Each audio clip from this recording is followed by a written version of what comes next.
is Stacy with Interactive Brokers. Today we're going to take a look at our unified events calendar. We open right up here from this little button at the top of the mosaic.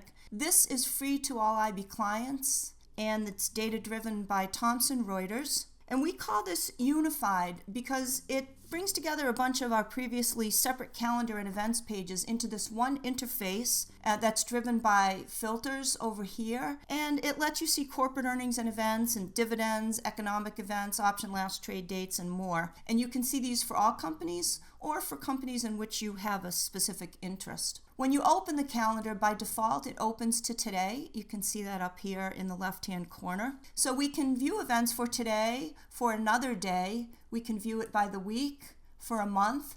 And as a matter of fact, you can go 30 days before and after today's date, which is a huge improvement from our calendars previously that let you see only a week back. So when we select a week or a month, you can see obviously there's too much information to show everything in this tiny box. So when I mouse over a certain day, you'll see I get this little more button.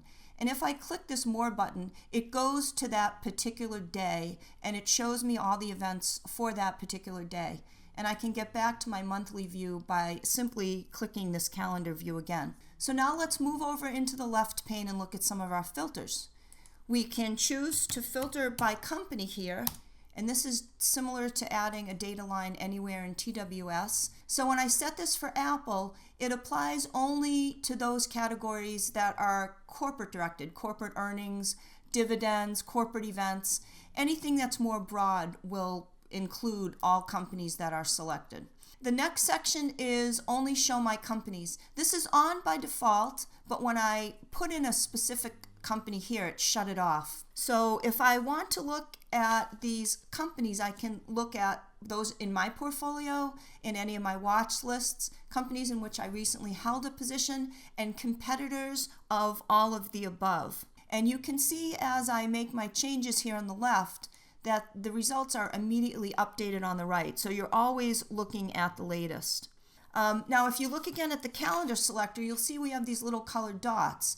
So I have recently held companies, well, I have them all selected, and you'll see that for certain days, it will show colored dots that correspond to these events. So if I see the red, I know it's a watch list company event on that day, blue for the portfolio. So we really make it easy for you to see things at a glance and really know what's going on.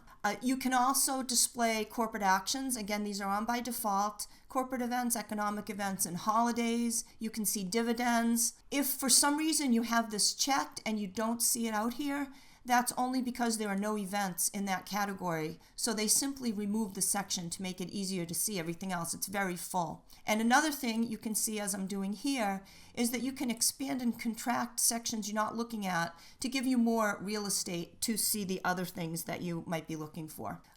We can also show option last trade dates.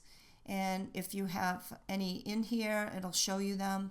We can select a region. I always leave it for all because I like to see global. And in addition to seeing all these in this big huge display, in some sections you can actually get a different view when you click around the description. This shows you the same information, it just sort of compacts it into a box. So instead of reading across left to right, you can read it in this little box. So as you can see, there are lots of things to look at here.